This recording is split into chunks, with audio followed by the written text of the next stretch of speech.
Hola, mi amigo, mi amiga, ¿cómo estás?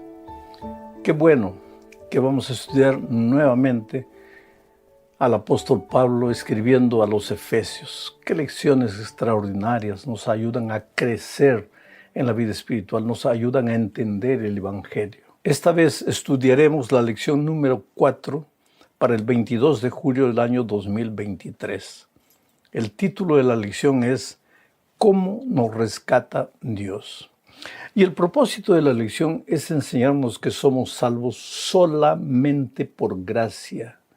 En la bendita obra de la salvación no hay una hilacha de participación humana. Somos salvos únicamente por gracia, pero una evidencia de que hemos sido salvos por gracia son las buenas obras que aparecen de manera natural en la vida del cristiano. Entonces vamos a la primera parte. Estamos entrando esta semana al capítulo 2 de la epístola a los Efesios. Leo los versículos 1 y 2, Efesios 2, 1 y 2. Esta es la primera parte bajo el subtítulo de En otro tiempo, muertos y engañados por Satanás. Esa era nuestra situación cuando no conocíamos a Jesús. Vamos a la lectura del texto. Él, ¿quién Él? Jesucristo. Él os dio vida, le dice Pablo a los Efesios. Él os dio vida a vosotros cuando estabais muertos en vuestros delitos y pecados, en los cuales anduvisteis en otro tiempo siguiendo la corriente de este mundo, conforme al príncipe de la potestad del aire, el espíritu que ahora opera en los hijos de desobediencia. Vamos a analizar lo que Pablo está diciendo. Él dice que cuando no conocíamos a Jesús estábamos muertos. Pero después en el versículo 2 dice, en otros tiempos, cuando andábamos en las inclinaciones de nuestra carne. Ahora, si él dice que estábamos muertos, ¿cómo andábamos? Los muertos no andan. ¿Por qué Pablo dice primero que estábamos muertos y después que cuando estábamos muertos andábamos? Hay que pensar en esto. Y aquí venimos al punto central de toda la Biblia. Dios nos creó para vivir una vida de constante compañerismo con Él, para caminar con Él, para andar con Él. ¿Qué hizo el pecado? Nos separó de Dios y empezamos a andar en nuestros propios caminos. Dice Pablo aquí, siguiendo las inclinaciones de nuestra carne. Dice también, obedeciendo al príncipe de las tinieblas. Y en esta vida ya estábamos lejos de Dios. Y si Dios es la vida, al alejarnos de Él y vivir en nuestros propios caminos, ya estábamos viviendo en el territorio de la muerte. Por eso Pablo dice, en otros tiempos estábamos muertos, pero estábamos vivos. Porque andábamos, hacíamos las cosas según la inclinación de nuestra carne.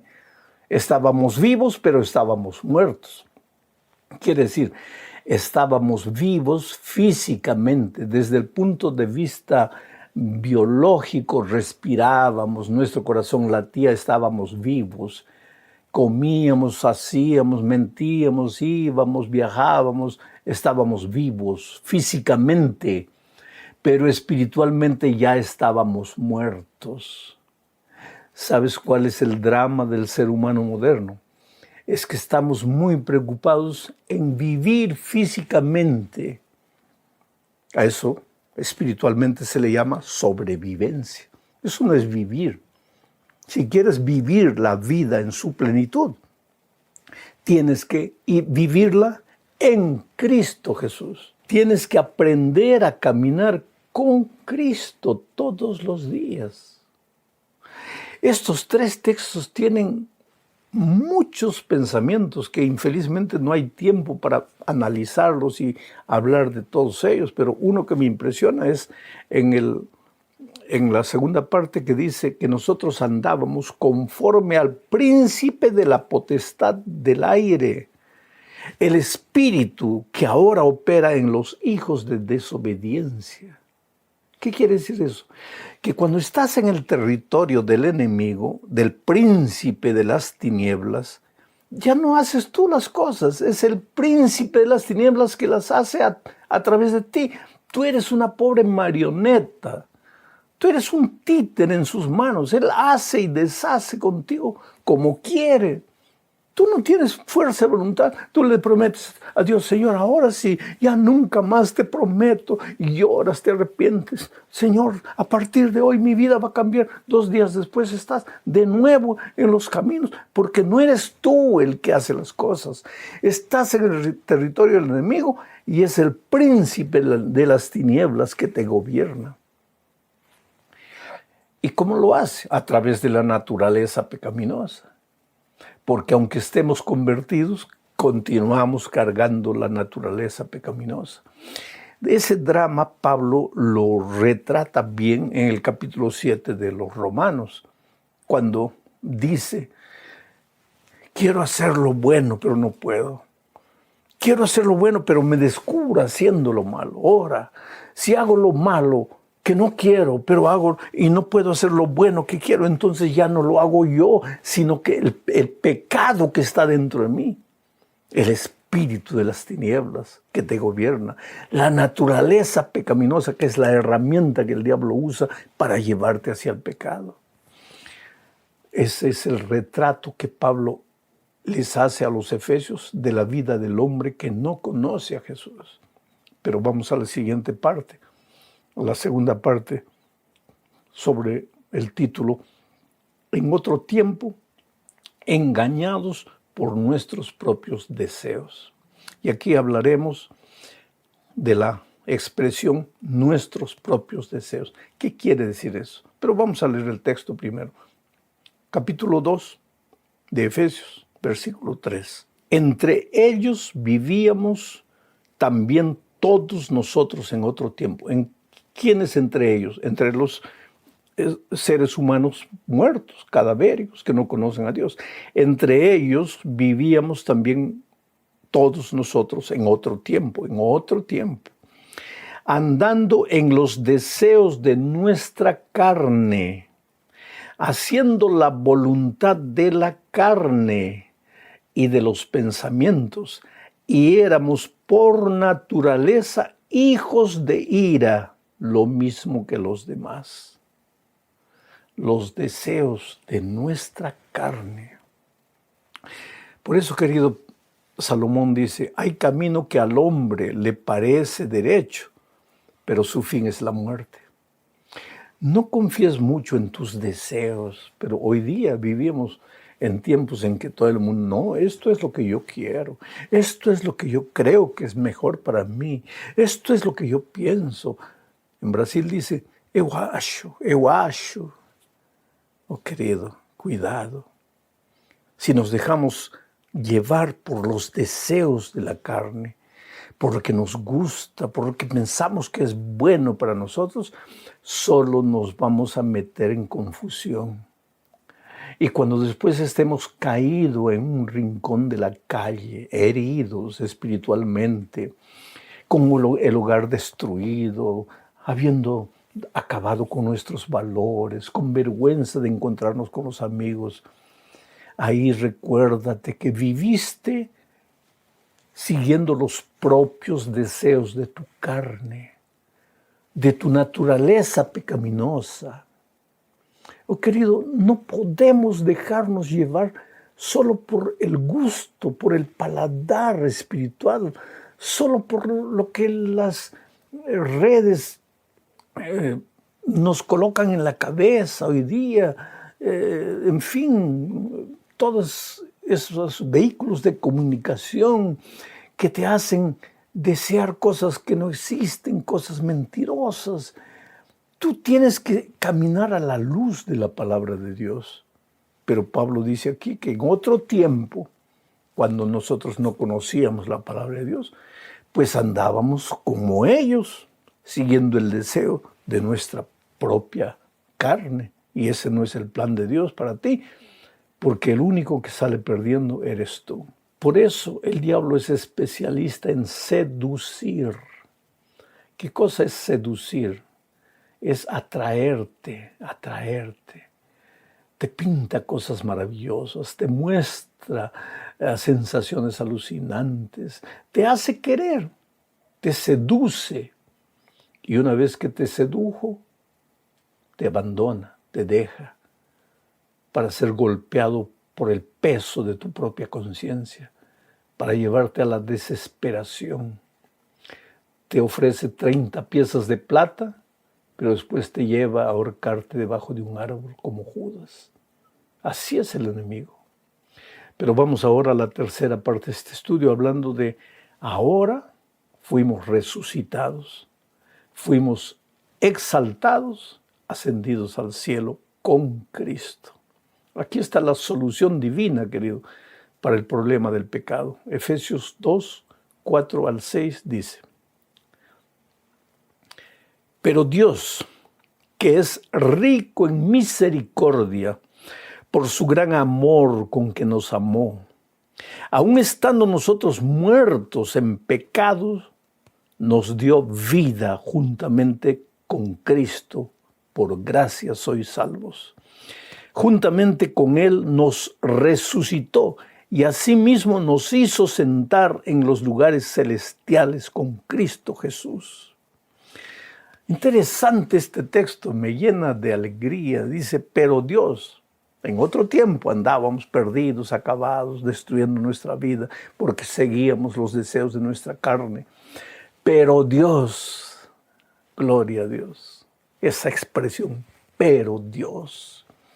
El diablo puede hacer lo que quiera contigo, pero Dios, existe Jesucristo.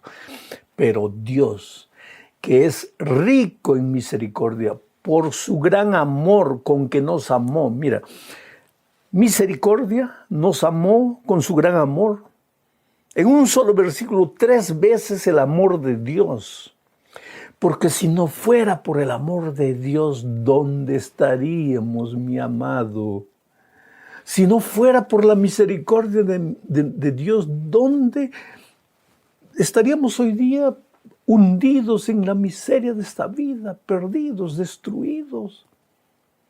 La eternidad toda no será suficiente para agradecer la misericordia y el amor de Dios con que nos amó. Dios te ama. Hagas lo que hagas, seas lo que seas, vivas como vivas, Dios te ama. Por favor, cree en eso. Aunque el diablo te haga caer y después te diga que no vales, que eres un miserable, que eres un hipócrita, Dios te ama. Él nunca perdió la confianza en ti. Él espera que tú te levantes, Él espera que tú regreses, pero Él espera que tú clames, porque si tú no clamas, Él no puede hacer nada por ti, Él no te puede obligar a ser salvo. Y ahora en el texto habla de la resurrección una vez más. Dice, aún estando nosotros muertos en pecados, nos dio vida juntamente con Cristo. Nos resucitó de nuestro miserable estado de muerte. Por eso, porque Él nos resucitó, por gracia sois salvos. Y dice, y juntamente con Cristo nos resucitó y asimismo nos hizo sentar en los lugares celestiales con Cristo Jesús. ¿Qué quiere decir esto? ¿Cómo nos hizo sentar en los lugares celestiales si estamos en esta tierra? ¿En qué momento nos llevó allá al cielo para hacernos sentar en lugares celestiales? Pues lee el versículo bien, porque dice, Él nos hizo sentar en lugares celestiales con Cristo Jesús. Aquí hay 2 conceptos. Primero, que en este momento nosotros estamos sentados a la diestra del Padre en Cristo. con Cristo. Porque Él es nuestro hermano mayor, Él es nuestro representante. Él por la eternidad será Jesucristo hombre. Entonces tú y yo estamos sentados con Cristo allá, simbólicamente, la esperanza de la promesa que Él nos dio. Pero estaremos sentados personalmente cuando Cristo vuelva y nos lleve. Y entonces Jesucristo prometió que Él nos hará sentar a su lado en su trono de victoria. Qué cosa maravillosa, ¿no es cierto? Vamos a la cuarta parte de este estudio, hablando de ahora bendecidos para siempre por la gracia. Aquí vamos a hablar de la razón de nuestra salvación. ¿Por qué Jesucristo hizo todo? ¿Por qué Dios, el Espíritu, hicieron todo para salvarnos? ¿Por qué? Mira, leo Efesios 2:7.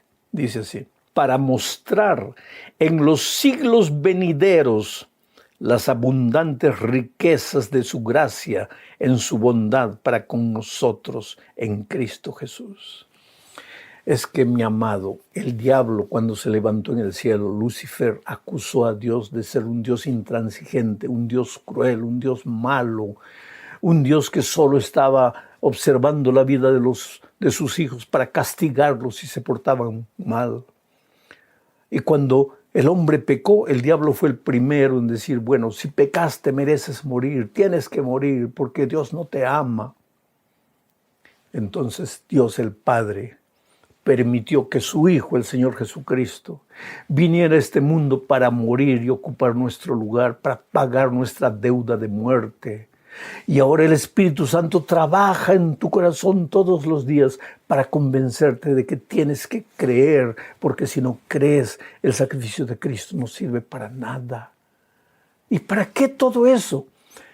Para mostrar por los siglos venideros, para callar la boca del diablo, para mostrar a los seres no caídos y al universo entero que Dios te ama, aunque hayas pecado, y que Dios tiene poder para levantarte, y que Dios tiene poder para resucitarte y un día hacerte sentar en el trono de victoria allá en el cielo. No está perdido todo. Hay esperanza, hay seguridad de victoria, de salvación en Cristo. Vamos al final de este estudio hablando de ahora somos salvados por Dios. Efesios capítulo 1, versículos 8 al 10. Voy a leer comentando este texto. Dice así: porque por gracia sois salvos por medio de la fe. Mira, voy a parar aquí un poco. Por gracia sois salvos por medio de la fe. Entonces viene la pregunta: ¿somos salvos por gracia o somos salvos por la fe? Pablo es claro, dice: somos salvos por gracia. Pero la fe, que es creer, que es confiar, es el instrumento que Dios usa para que la gracia sea efectiva en tu vida. Tienes que creer, porque si tú no crees, la gracia de Cristo no te salva, no te sirve de nada. Por gracia somos salvos por medio de la fe. La fe es el instrumento, la gracia es el don precioso de Jesucristo. Sigo leyendo. Y esto no de vosotros. ¿Qué es esto? La fe. No es tuya. La fe te la coloca Dios en el corazón. Tú solo tienes que acercarte a Él con tu incredulidad, con tu corazón rebelde, duro, con tu terquedad espiritual. Tú solo tienes que ir a Jesucristo y Él te coloca la fe, la confianza, y entonces la gracia opera las maravillas en tu vida. Vamos al versículo 9. Dice: no por obras, para que nadie se gloríe. Querido, en la bendita obra de la salvación, en el bendito trabajo divino de la salvación, no hay lugar para tus obras.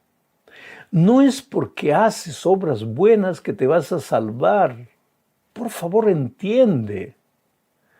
No son tus buenas obras, no es tu buen comportamiento, no es tu cumplimiento fiel de la ley de Dios que te gana un punto para tu salvación. Eres salvo únicamente por la gracia. Entonces las obras no valen para nada. Si soy salvo por la gracia, ¿puedo portarme como yo quiera? No, querido. Entonces leemos el versículo 10, que dice, el versículo 9 dice que no somos salvos por las obras. ¿Por qué no por las obras? Porque si te salvases por las obras, te vas a gloriar en ti mismo. No vas a creer en la gracia.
Entonces tus obras no valen nada para la salvación.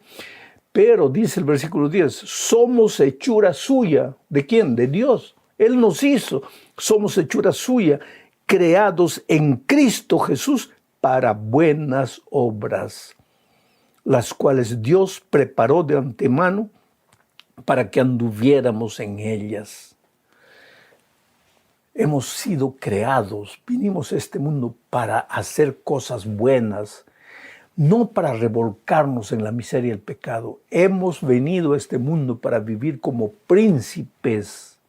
El príncipe se viste como príncipe, no como el hijo pródigo en el estiércol de los puercos. No, tú eres príncipe. Tú fuiste creado para buenas obras, para la bondad, para el amor, para la cortesía, para extender la mano al necesitado, para compadecerte del que sufre, para ayudar a los que necesitan de ti. Tú fuiste creado para buenas obras, para andar y respetar los eternos principios de la santa ley de Dios. Tú fuiste creado para buenas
obras, pero esas tus buenas obras no te salvan.